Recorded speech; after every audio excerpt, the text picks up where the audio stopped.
Oke, di sini saya akan menjelaskan teori tentang masuknya Hindu-Buddha ke Nusantara. Yang pertama, teori Brahmana yang dicetuskan oleh J.C. van Leeuwen yang menyatakan bahwa masuknya Hindu-Buddha ke Nusantara ini dikarenakan oleh datangnya seorang Brahmana. Yang pertama, seorang Brahmana masuk ke Nusantara ini dikarenakan diundang oleh para raja untuk menyebarkan agama.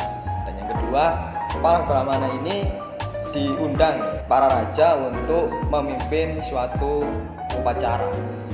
Nah, teori ini didasari oleh pengamatan terhadap prasasti peninggalan kerajaan Hindu-Buddha yang kebanyakan menggunakan literasi huruf Pallava dan bahasa Sanskerta yang di India.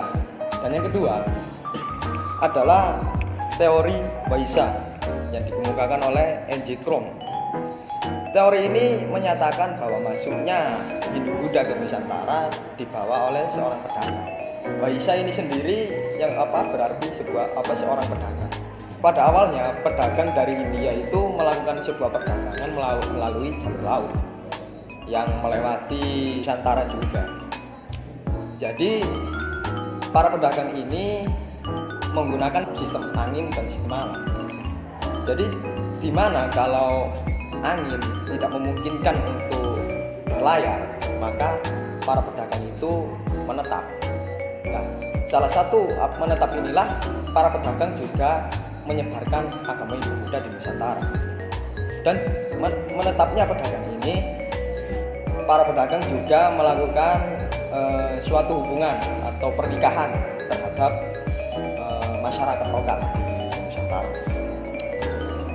Untuk yang ketiga adalah teori kesatria yang dikemukakan oleh C.C. Berg dan J.L. Munz yang menyatakan bahwa ada suatu ekspansi dari pelarian dari India ke Nusantara. Tetapi teori ini kurang disertai dengan sumber-sumber yang kuat karena tidak ada yang menceritakan bahwa kesatria-kesatria dari India itu melakukan ekspansi ke Nusantara sendiri. Jadi, teori yang keempat adalah teori Sudra oleh Van Faber.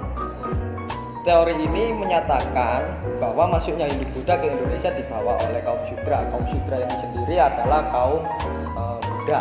Nah, di sini peran kaum Buddha adalah kaum Buddha meninggalkan negaranya dikarenakan ingin memperbaiki kehidupannya.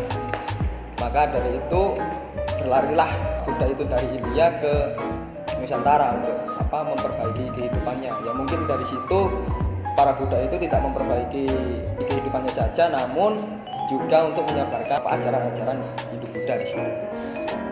Yang terakhir adalah teori arus balik oleh F.D.K. Fox yang menyatakan bahwa masuknya Hindu-Buddha ke Nusantara itu sendiri dibawa oleh masyarakat Nusantara sendiri. Jadi pada masa itu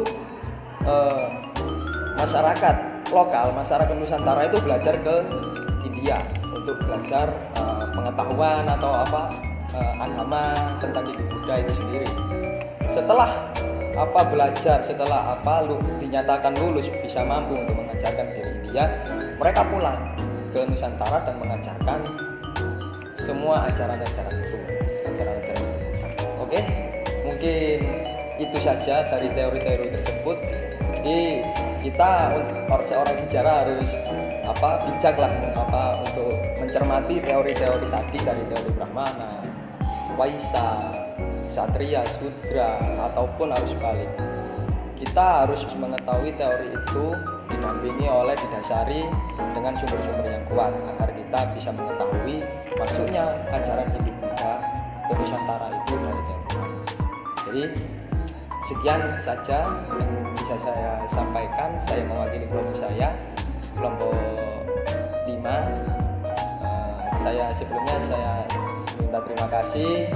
Saya mohon maaf sebenarnya kalau ada salah kata ataupun penjelasan kurang jelas. Saya akhiri, wassalamualaikum warahmatullahi wabarakatuh.